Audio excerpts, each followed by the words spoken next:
Welcome everyone. This is another edition of the Exploretraveler show. Your host, John Gentry.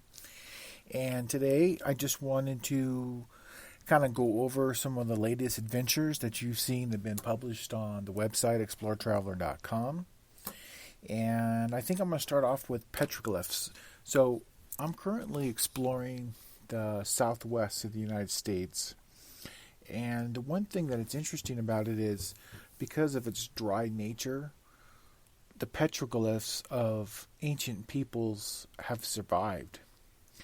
And just outside, on the very edge of the city of Albuquerque, there is a place called the Petroglyph National Monument.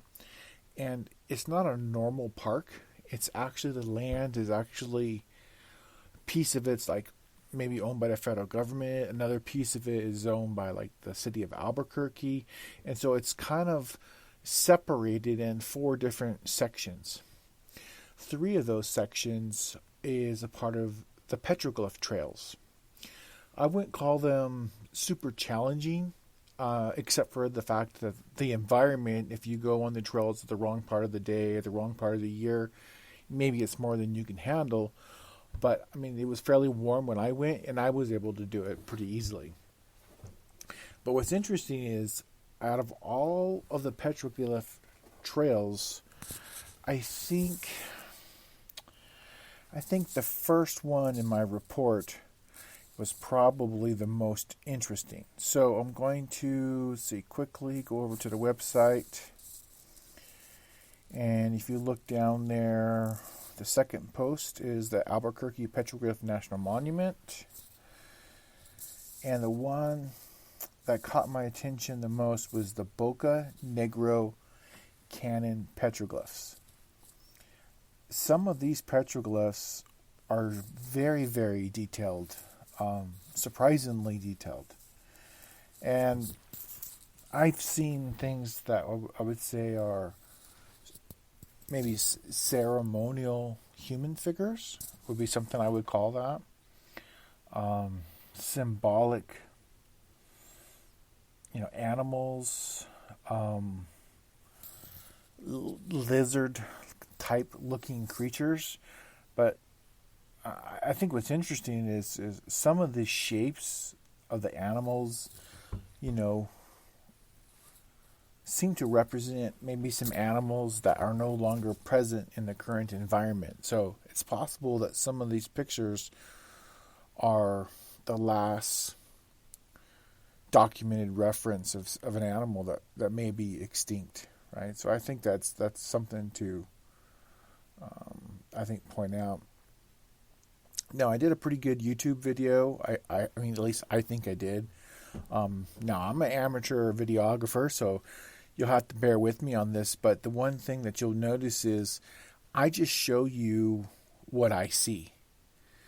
And in this particular trail, there was over probably 100 petroglyphs. Some were easier to see than others. And some of them are literally right next to the trail. And I was able to get some pretty good video of them. I think that another one, my number 2 on the list would have been let's see if I can pronounce this correctly, the Rinconada Canyon petroglyphs. Now, they're not too far away. They're only a couple miles from this other canyon. And when you go to the visitor center, they're going to give you the locations of each of these places. And I pretty much just typed in the name Rinconada or the Boca Trail, and basically the GPS kind of did the rest. And it took me right there. So they're pretty well listed inside the GPS coordinate system of your phone. And so take a look at those. The third place, the third trail that had petroglyphs was the Piedras Marcadas Canyon. Now there's actually a lot of a lot of petroglyphs at this location, but you can't see them very easily from the trail, and you're not allowed to venture off of the trail. I tried to use some camera to do some zooming and things like that. It didn't work very well, but I suspect at the University of New Mexico, we probably could find some detailed references to some of these petroglyphs. One of them, and I'm literally looking at it right now as we're talking, it's this weird, I don't know, four-legged animal with a tail and an elongated neck. I mean, I don't know. Is it a llama or an alpaca or something? I'm not sure. But it's a very odd picture that they took a great deal of effort to make this. So it definitely should be taken seriously. And then there was another one, and this is pretty standard, I think, with inside cultures in general. Hands or handprints. Now, these petroglyphs, these are not, they're not dipping it in some material and then placing it, on the wall or something. They actually have to chip away at a top layer of black volcanic rock. And so what you're seeing is the chipped away material, and what's left behind is a white material that fades over time, gets a little darker. But that offset in the color with inside this volcanic rock is what you're seeing. And, when they do the handprint, it's very interesting in the sense that it's not an easy thing for them to do. The hand it's got the fingers and they're showing, so they put a lot of effort into it. And it's alongside some other things. One of them kind of reminds me of a horned toad, because of the body and the shape, and I've seen horned toads over here, so it wouldn't surprise me if it is a horned toad. So they're telling you things that they're seeing, or that symbology of things that they represent, right? And the last of the trails would be the volcanoes area, or better known as the Volcano Deus area. And there's several different trails there. They're not very long. There's the one that's called the Volcanoes Trail, these three volcanoes are called the Three Sisters. And then there's the J.A. volcano, and then it's got a overlook of the city of Albuquerque. It's actually much higher up in elevation than you realize, and so you're thinking and go out there and it's gonna be like smoking hot, and it's actually a little cooler than you would think. And then they have another one, the Vulcan Loop Trail. And the Vulcan volcano, it's not a very big, but you can kind of walk in that direction, and you'll go up slightly in elevation, and you get a pretty good view of Albuquerque, basically. So that's an overview of the trail systems, and I'm kind of on a mission, right? I should say these days, is from an adventure standpoint. I'm looking at places inside the United States right now that I find interesting from a cultural standpoint, history standpoint. A lot of them are national parks, so that makes them pretty well preserved. Also, some of these require me to go camping and to spend overnight. Now, I've gone recently to Bandolier National Monument twice, and I think Bandolier, it's very interesting, and there is right from the visitor center, they've got all the structures of the Pueblo people that were occupying that area. And that's what you see kind of on the surface, but there's a lot more in that park than people really realize.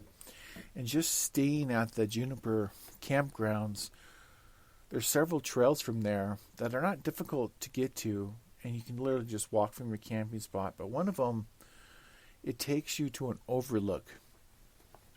And along that direction to the overlook at Bandolier, you're going to see a view of the Pueblo ruins from up above on a canyon.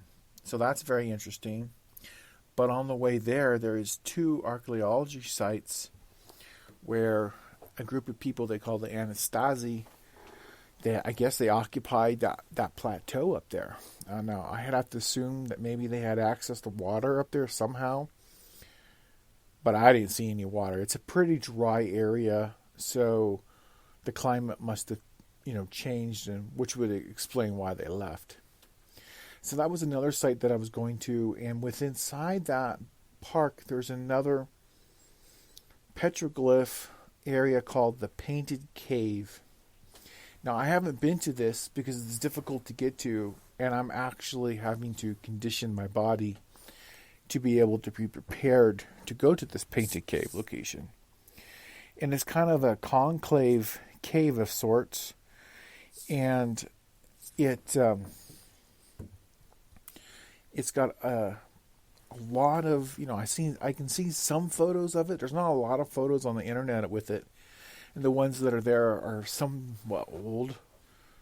So they're kind of pixelated. And so you can't get a lot of really interesting photos of them. So that's basically what I'm going to do when I get there is I'm going to get a lot of photography. I'm going to get a lot of video of the Painted Cave. And I'm going to make some attempts to get some 360-degree photography. Now, that's something that I don't have the high-end camera gear for at the moment. So there is some special apps using the video camera on the phone.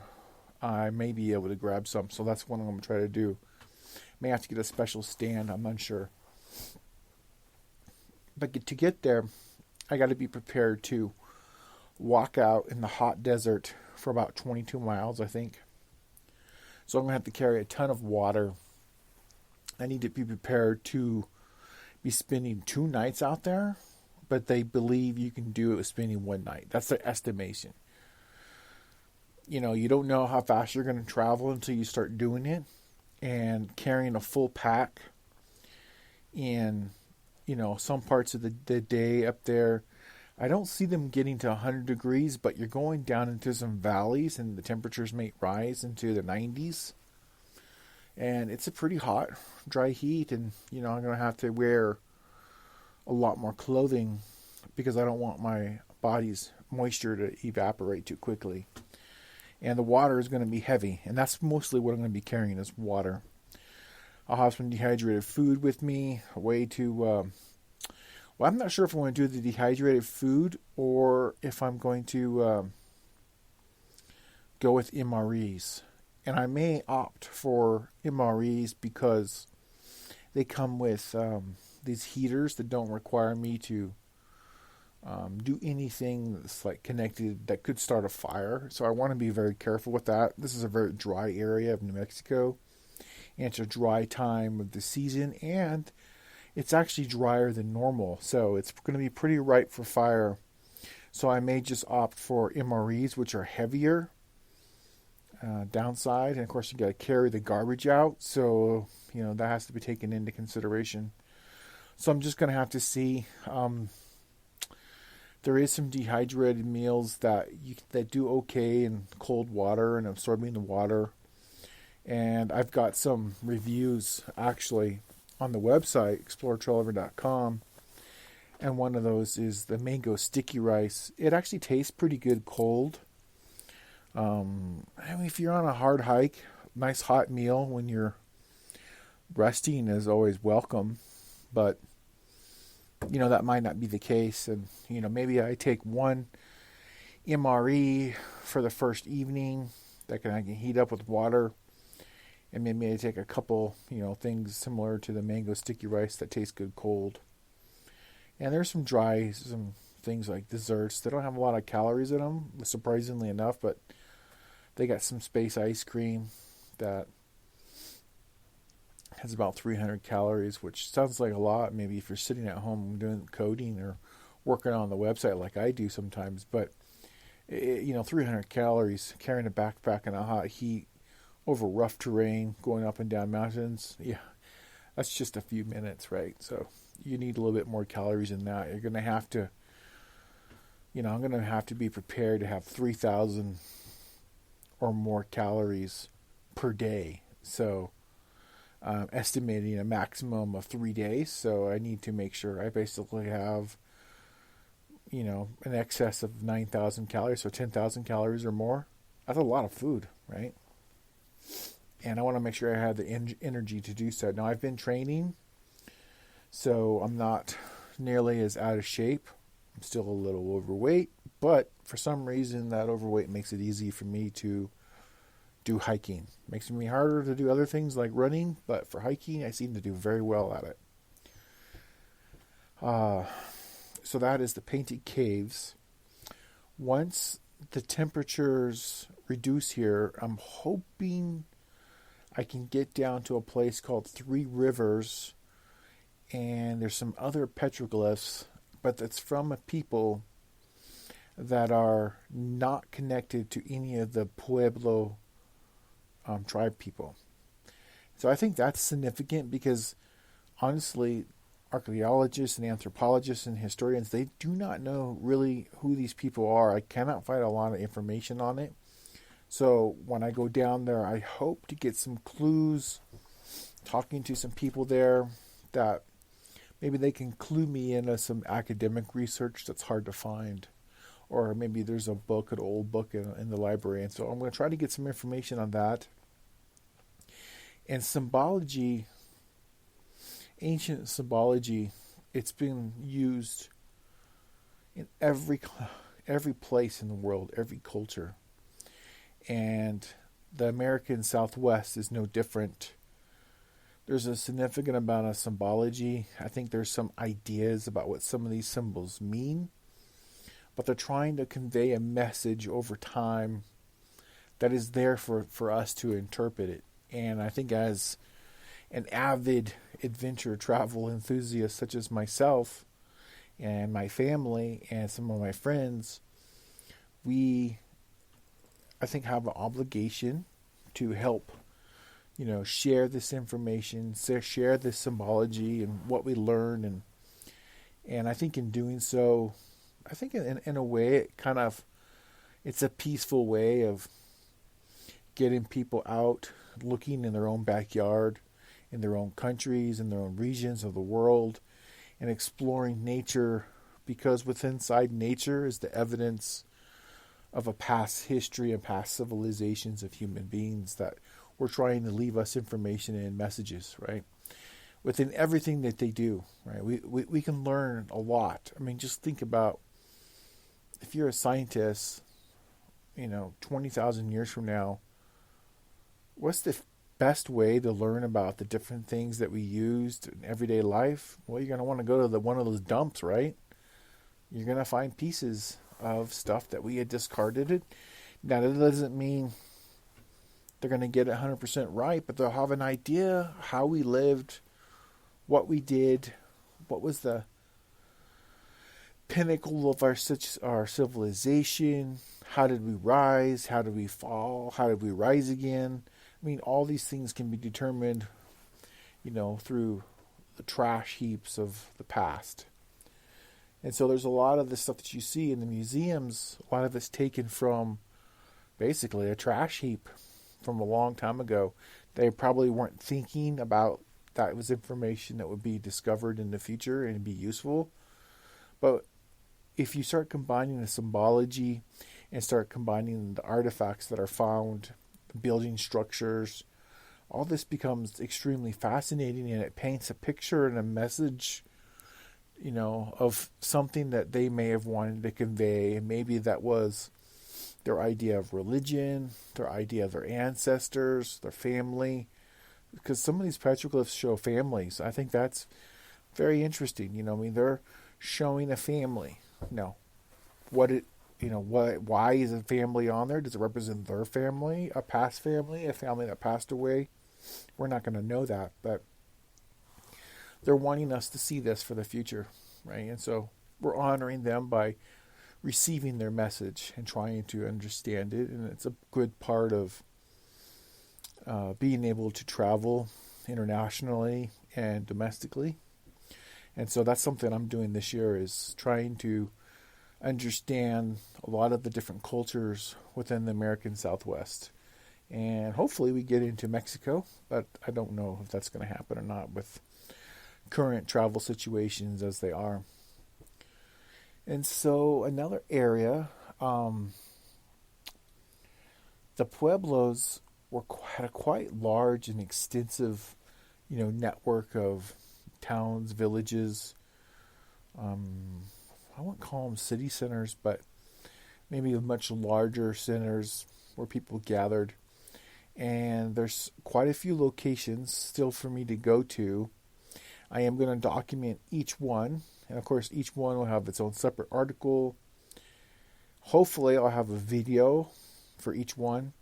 I will post the video on YouTube. I'll post the video on Facebook and maybe a couple of my obscure channels that we use, like BitChute and such. And, I'll try the best to make it as entertaining as possible. And some people cannot go out to these sites, and I am very respectful with that.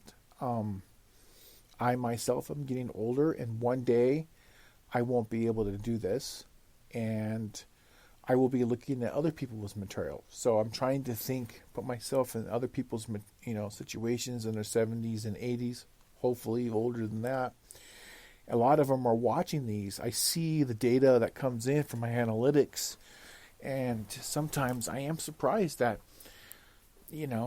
between 10 and 20% of the viewers and readers on the blog are over 60. So I am taking that into consideration and, trying to give you something to study and to research and to see some really high quality, photography that Karen does for us.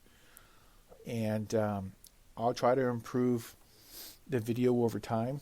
But since we don't have much of a budget for doing this, it takes me a little bit of time, and I just pay for this out of our pockets and money that we've saved up. So I think before we log out, I'm just going to say rest in peace, John McAffee. He recently died in a Spanish prison, and they're claiming it was suicide, but he, being a computer coder and symbologist of him in his own right, a year earlier, he basically said he would never commit suicide, and people around him don't think he did commit suicide, but that is the official cause of death as of this moment in time, and that may change. Hopefully it does. But before he left, he did his own symbology, and to the point where he literally did a tattoo on his arm, because if anything ever happens to me, look for this tattoo. And it's a symbol. I'll post the symbol in the back in the description. It's another form of symbology similar to the petroglyphs. This is just more recent. He wants you to track down, understand the symbology, and possibly discover, the information that he had said over the years that he was keeping secret, that he had collected a long time ago. And so modern day symbology is the same as these ancient petroglyphs. It's just a matter of interpretation. So thank you, everyone. I hope this was informative. Please take a look at exploretraveler.com. Please like and share our, photographs, our videos, our articles. It really, really does help us a lot. We do not get very much income from the website based on, what's happening between social media being highly critical of every single detail on everything that we do, or to the point where they just don't want to let people see our stuff unless we pay them for advertising. It's another problem. And, you sharing this and helping us get the word out helps us get more visitors. And from time to time, it does help us get a little bit of income from our network and the website that we need desperately to upgrade camera gear and buy new equipment. And it's the gear that's really expensive to maintain, and it wears out over time, gets dust in it. So we really appreciate everything that you do to support us. And we're thinking about doing some Patreon accounts, and maybe there's some way we can get some donations a little bit that would also help. So just keep that in mind as you look and you read our stuff over the years. And some of you have been following everything that we do for like 10 years now. So we really, really thank you for doing so. And please continue liking and sharing and subscribing, hitting the bell on YouTube and everything that you do. It really, really does help.